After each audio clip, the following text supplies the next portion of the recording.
കോഴിക്കോട് താമരശ്ശേരിയിൽ സുബൈദയെ മകൻ കൊലപ്പെടുത്തിയത് അതിക്രൂരമായി എന്ന് പോസ്റ്റ്മോർട്ടം റിപ്പോർട്ട്. സുബൈദയ്ക്ക് 20-ലധികം വെട്ടേറ്റു, ഏറെയും തലക്കും കഴുത്തിനുമാണ്. മുറിവുകൾ ആഴത്തിലുള്ളതാണെന്നും പോസ്റ്റ്മോർട്ടം റിപ്പോർട്ടിൽ പറയുന്നു. പ്രതി ആഷിഖിനായി പോലീസ് മറ്റന്നാൾ കസ്റ്റഡി അപേക്ഷ നൽകും. അടിവാരം പൊട്ടിക്കൈ 30 ഏക്കർ കായിക്കൽ സുബൈദ 52 ആണ് കഴിഞ്ഞ ദിവസം കൊല്ലപ്പെട്ടത്.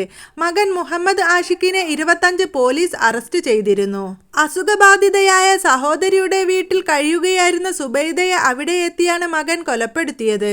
വീട്ടിൽ ഡൈനിങ് ഹാളിൽ മാതാവിനെ കഴുത്തു അറുത്ത് കൊന്ന ശേഷം രക്തം പുറത്ത കൈയുമായി ആഷിഖ് നിൽക്കുന്നതാണ് കണ്ടതെന്ന് നാട്ടുകാർ പറയുന്നു. തേങ്ങ പൊളിക്കാനാണെന്ന് പറഞ്ഞ് മുഹമ്മദ് ആഷിഖ് അടുത്ത വീട്ടിൽ നിന്നും വാങ്ങിയ കൊടുവാൾ ഉപയോഗിച്ചാണ് കൊലപാതകം നടത്തിയതെന്ന് നാട്ടുകാർ പറഞ്ഞു. ലഹരി മരുന്നിന് അടിമയാണെന്നാണ് കുടുംബം പറയുന്നത്. പലതവണ ഡി അഡിക്ഷൻ സെന്ററുകളിൽ ഇയാളെ പ്രവേശിപ്പിച്ചിരുന്നു. സുബൈദ മസ്തിഷ്ക ശസ്ത്രക്രിയയ്ക്കു ശേഷം സഹോദരി പുതുപ്പാടി ചോയിയോട് ആദിൽ മൻസിൽ ഷക്കീലയുടെ വീട്ടിൽ 1.5 മാസം മുൻപാണ് എത്തിയത്. ഷക്കീല ജോലിക്ക് പോയതിനാൽ ആക്രമണം നടന്ന സമയം വീട്ടിൽ ആരും ഉണ്ടായിരുന്നില്ല.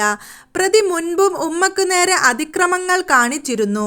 2-3 ദിവസമായി വീട്ടിൽ എത്താതിരുന്നത് ഉമ്മ ചോദ്യം ചെയ്തതാണ് പെട്ടെന്നുള്ള പ്രകോപനത്തിന് കാരണമായി പ്രതി പോലീസിനോട് പറഞ്ഞത്. ആഷിഖ് നേരത്തെ 2-3 തവണ ഉമ്മയെ കൊലപ്പെടുത്താൻ ശ്രമിച്ചതായി താമരശ്ശേരി CI. ആഷിഖ് ഉമ്മയോട് നിരന്തരം പണം ആവശ്യപ്പെടുമായിരുന്നു. അതുപോലെ തന്നെ ഉമ്മയുടെ പേരിലുള്ള സ്ഥലം വിൽക്കുവാനും ആവശ്യപ്പെട്ടിരുന്നു.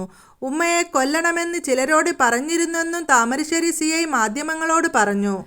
പ്രതി അടുത്ത വീട്ടിൽ നിന്നും കൊടുവാൾ വാങ്ങി ഉമ്മയെ കഴുത്തിന് വെട്ടുകയായിരുന്നു. നാട്ടുകാരും പോലീസും ചേർന്ന് ഉടൻ തന്നെ ആശുപത്രിയിൽ എത്തിച്ചു. എന്നാൽ ജീവൻ രക്ഷിക്കാൻ സാധിച്ചില്ല.